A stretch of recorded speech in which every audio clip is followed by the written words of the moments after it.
TV पर विपक्ष के नेता का भाषण सुन रहा था। आपकी जिम्मेदारी है कि ये सदन की गरिमा पूरे देश में और विश्व में बनी रहे। मान्यवर, ये जो भाषा है सदन की मर्यादा तोड़ने वाली, आप क्या भाषा उपयोग कायर है, आप सरेंडर कर रहे हो, आप मुझसे डरते हो, अपशब्दों का प्रयोग होता है, असंसदीय शब्दों की भरमार लग जाती है, सदन में कोई आंख मारता है, कोई मुस्कुराकर बैठता है। मान्यवर, सदन के रास्ते पर चाय पकोड़े खाते हैं। सदन के रास्ते ये किस प्रकार का विपक्ष के नेता का बिहेवियर, किस प्रकार की भाषा है?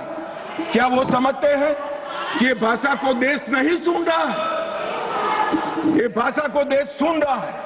आपकी और आपकी पार्टी दोनों का परिचय देश को हो रहा है। मान्यवर, संवैधानिक संस्थाओं का अपमान करते हैं, फ्लाइंग किस कर देते हैं, धक्का मुक्की करते हैं, बाहर जाकर बयानबाजी करते हैं कि सरेंडर हो गए।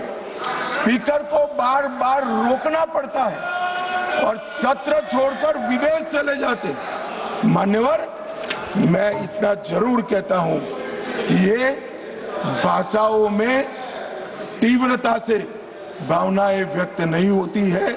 सदन में बोलने की कला आपके बहुत सारे सीनियर लोग हैं, उनसे सीख ले, और सीनियर लोग ना हो तो प्रियंका जी ही है, उनसे थोड़ा सीख ले कि सदन में कैसे बोलना चाहिए। मान्यवर, ये कहते हैं ये क्रूर बिल है, महिलाओं को आरक्षण देने वाला बिल क्रूर बिल है, उत्तर और दक्षिण के बीच में भेदभाव कर रहे हो, दक्षिण का प्रतिनिधित्व कम हो जाएगा।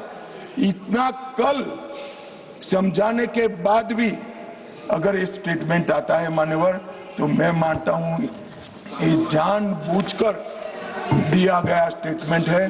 मान्यवर, मैं विपक्ष के नेता राहुल गांधी जी को, पूरी कांग्रेस पार्टी को और विपक्ष के कुनबे को इस देश का परिचय कराना चाहता हूं कि हजारों साल पहले राम सेतु बनाने के लिए जिस गिलहरी ने योगदान दिया था, वो गिलहरी को भी आज अवध्य माना जाता है इस देश में।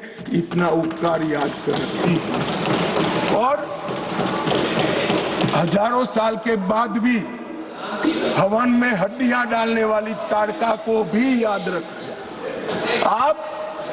आप महिलाओं को आरक्षण देने वाला ये पवित्र यज्ञ रूपी जो बिल है, इसमें विरोध की हड्डियां डाल रहे हैं। इस देश की महिलाएं आपको माफ नहीं करें। आपका समय देने के लिए धन्यवाद।